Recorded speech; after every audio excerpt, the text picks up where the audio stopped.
The sea was quiet at morning, a pale sheet of silver under a rising sun, the kind of day when war almost felt far away.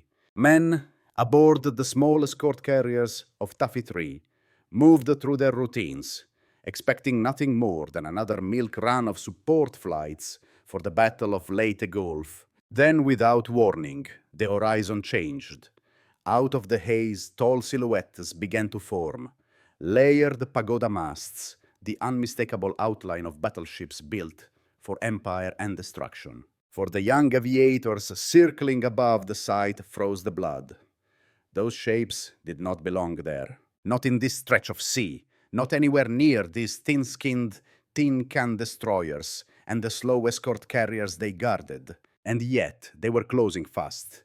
The spear point of a massive surface force led by the mighty Yamato battleship herself. What followed would be remembered as the Battle of Samar, a moment when outmatched sailors realized no reinforcements were coming, no armor would shield them, and no one else stood between those battleships and the American soldiers fighting on Leyte. So the men of the USS Johnston, USS Samuel B. Roberts, and their sister ships faced a question few in history ever confront. When the enemy is overwhelming and escape is impossible, what do you choose to stand for? In the tense autumn weeks of 1944, the Battle of Leyte Gulf spread across the Philippines like a storm breaking in every direction.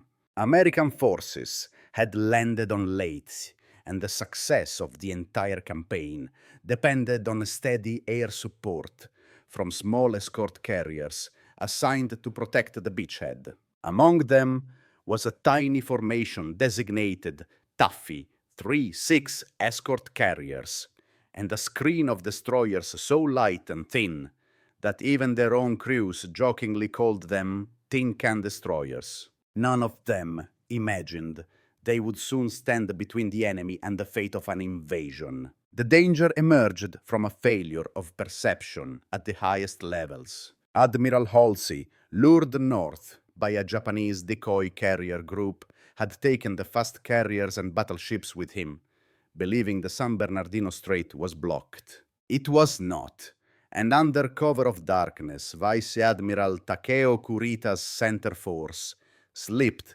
through the strait unopposed, a formation bristling with firepower, unmatched anywhere in the Pacific. At its heart steamed the Yamato battleship, the heaviest warship ever built, escorted by 3 other battleships, 6 heavy cruisers, 2 light cruisers, and 11 destroyers. Together, they carried more guns, more armor, and more torpedoes than anything Taffy 3 was designed to face. By comparison, the American escort carriers were little more than merchant hulls with flight decks bolted on top. They carried aircraft configured mostly for ground support rockets, small bombs, depth charges, hardly the tools to break a heavy cruiser, let alone stop the Yamato battleship. The destroyers defending them were faster, yes, but they were painfully fragile. Ships like the USS Johnston and the future legend USS Samuel B. Roberts carried only 5-inch guns and a handful of torpedoes. The inequality was more than stark, it was mathematical. Japanese shells exceeded 3,000 pounds. American shells weighed barely 54. Japanese cruisers fired more torpedoes than the entire American task unit possessed. The escort carriers could barely make 18 knots. The Japanese battle line could press 27 or more. In any naval textbook, the outcome of such a confrontation would be labeled inevitable. But history does not always follow equations. Shortly after dawn, when Ensign Brooks radioed the first sighting report, disbelief rippled across the bridges of the American ships. Yet as more lookouts confirmed the shapes on the horizon, pagoda masts, long silhouettes, muzzle flashes, Admiral Clifton Sprague acted. He ordered the escort carriers of Taffy 3 to turn southeast toward a distant rain squall, their only hope for concealment. He ordered every plane capable of flight into the air, armed or not, and he told the destroyers to begin laying smoke, creating a wall of shifting gray that might buy precious minutes. As the first colored water spouts from Japanese salvos erupted around them, men on the decks understood the truth. The Battle of Samar had begun, and Taffy 3 stood alone. The opening salvos of the Battle of Samar came down like colored thunderstorms, red from Yamato yellow, from Nagato green, and blue from the cruisers behind them. Each towering plume marked the range closing each geyser, a reminder that the tin-can destroyers of Taffy 3 were being bracketed by guns never meant to fire at ships so small. And then, before Admiral Sprague could issue the order, one man made the choice that would shape the entire battle. Commander Ernest Evans of the USS Johnston simply turned toward the enemy. Evans had told his crew when he first commissioned the ship that he intended to go in harm's way. Now he made good on that promise. With the smoke trailing and engines straining, the USS Johnston charged directly at the Japanese vanguard. The destroyer's 5-inch guns opened fire at maximum rate, peppering the superstructure of the heavy cruiser Kumano and tearing at her exposed fire control teams. Evans closed the range until he was within torpedo distance and unleashed all 10 of his Mark 15 torpedoes. Minutes later, Kumano's bow erupted, blown completely off, forcing her and Suzuya out of formation. Against all logic, one tin-can destroyer had just reshaped the Japanese line. Then came the price. Secondary batteries from the Yamato battleship found their mark. 6-inch shells raked the Johnston, smashing an engine room, shattering a gun mount, and ripping open the bridge. Evans was torn and bleeding, 2 fingers gone uniform shredded. Yet he stayed at his post, conning his ship through pain and smoke. The destroyer should have fallen out of the fight, but Evans refused to let her die. Inspired by his attack, the rest of Taffy 3's screen joined in.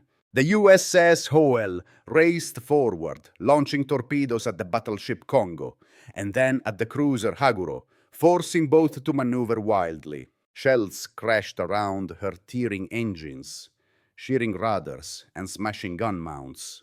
By the time Hoel staggered to a stop, she had taken more than 40 major caliber shell hits and had bought the escort carrier's precious minutes. From the other side of the formation came the USS Heermann, the only destroyer positioned on the disengaged flank. Through smoke so thick the crew could barely see their bow, Commander Amos Hathaway charged straight into the path of 4 battleships. At ranges so close, the shock of each salvo vibrated the hull. Heermann fired her torpedoes first at Congo, then at Haruna, and finally at the towering shape of Yamato herself. The great ship turned away, and for 10 critical minutes, the largest battleship ever built was running from a destroyer a fraction of her size. Then, into the heart of the chaos, came a ship even smaller. The USS Samuel B. Roberts, a destroyer escort, not built for surface battle, accelerated beyond her design speed, the hull shuddering as if it might break apart. Lieutenant Commander Robert Copeland told his crew the truth: survival was unlikely, but they would do what damage they could. And they did. Charging to within 4,000 yards of the heavy cruiser Chokai, the Samuel B. Roberts launched her torpedoes and then opened fire so rapidly that her 5-inch barrel began to warp. Gunner's mate Paul Henry Carr, mortally wounded, tried to load one more round to keep the gun alive. In that hour, these ships, USS Johnston, USS Hoel, USS Heermann, USS Samuel B. Roberts, became the beating heart of courage at the center of the Battle of Samar. They fought like battleships, not because they were built that way, but because the moment demanded it. The fury of the Battle of Samar reached its breaking point as the ships of Taffy 3 began to fall one by one. The sea around them churned with shattered steel, drifting smoke, and the echo of guns that dwarfed anything the Americans carried. Yet even as their decks burned and their engines died, the tin can destroyers held the line longer than anyone thought possible. The USS Hoel was the first to succumb. She had charged through curtains of waterspouts, closing to torpedo range twice, forcing Japanese warships to dodge and weave instead of pressing their advantage. But the combined weight of battleship and cruiser fire eventually found her. More than 40 large-caliber hits ripped her apart engines, wrecked rudder, jammed guns, silenced one after another. Commander Kindberger fought her until she rolled and went under, taking 253 of her crew with her. Hull did not survive the morning, but the minutes she bought changed the course of the Battle of Leyte Gulf. The USS Samuel B. Roberts was next. Her torpedo attack against Chokai had shaken the cruiser so badly that the Japanese gunners could scarcely track her. But at such close range, return fire was inevitable. 3 8-inch shells tore a 40-foot gash in her side and destroyed what remained of her engine power. A fourth obliterated gun mount 52, where Polkar's crew had been firing at twice the designed rate. Mortally wounded Carr clutched a 54-pound shell against his chest, begging to load one more round. Moments later, the little ship that had fought like a battleship rolled over and disappeared beneath the waves. 89 men were lost, but her courage echoed across the fleet. The USS Johnston remained in the fight longest. Crippled, bleeding oil listing, and nearly powerless, she emerged from her own smoke to face a Japanese battleship at point-blank range. Commander Evans, torn and burned, shifted steering to the aft compartment and shouted commands through an open hatch as men manually cranked the rudder. Surrounded by destroyers that hammered her from all sides, the USS Johnston continued to fire until her last gun went silent. At 9:10 a.m., she began to sink. Evans was last seen helping wounded sailors into rafts, refusing evacuation. His body was never found. To the east, the escort carrier Gambier Bay fought her own impossible battle. Tracked relentlessly by Japanese cruisers, she endured hit after hit until she capsized and became the only American carrier ever sunk by surface gunfire. Yet even in her final hour, she absorbed blows meant for the other carriers, fleeing toward the rain squall. When the shooting finally slowed, the survivors of Taffy 3 found themselves adrift in a sea that had turned strangely quiet. The sky cleared, revealing the silhouettes of retreating pagoda masts on the northern horizon. Against every reasonable expectation, the Japanese were withdrawing. The Yamato battleship, once the symbol of imperial naval supremacy, was turning away from a smaller, shattered force that had no business surviving the day. The cost had been devastating: hundreds, dead ships lost, and sailors left floating in shark-infested waters for nearly 2 days. But their stand had accomplished the impossible. The path to the invasion fleet at Leyte remained closed, guarded by the courage of men who chose to fight when mathematics promised only death. In the hours and days after the Battle of Samar, the United States Navy struggled to understand what had happened. The arithmetic of naval warfare said one thing, the outcome said another entirely. Senior commanders who read the early reports were stunned. Admiral Chester Nimitz called the stand of Taffy 3 the finest hour of the entire Pacific War. Admiral Halsey, whose northward pursuit had helped create the crisis, reportedly wept when he learned how close the Japanese had come to smashing the invasion. Only the defiance of a handful of tin can destroyers kept the Battle of Leyte Gulf from becoming a catastrophe. In the years that followed, American naval institutions studied the battle with almost reverent attention. At the Naval Academy, midshipmen pored over the actions of the USS Johnston and USS Samuel B. Roberts, learning how initiative at the tactical level can outweigh even the most lopsided balance of firepower. Destroyer school instructors pointed to the battle as a template for asymmetric naval warfare, how smaller forces using speed, smoke, aggressive maneuvering, and sheer will can fracture the momentum of a far stronger fleet. And aviation historians noted how even unarmed aircraft diving repeatedly without ammunition disrupted targeting solutions across a Japanese line that included the formidable Yamato battleship.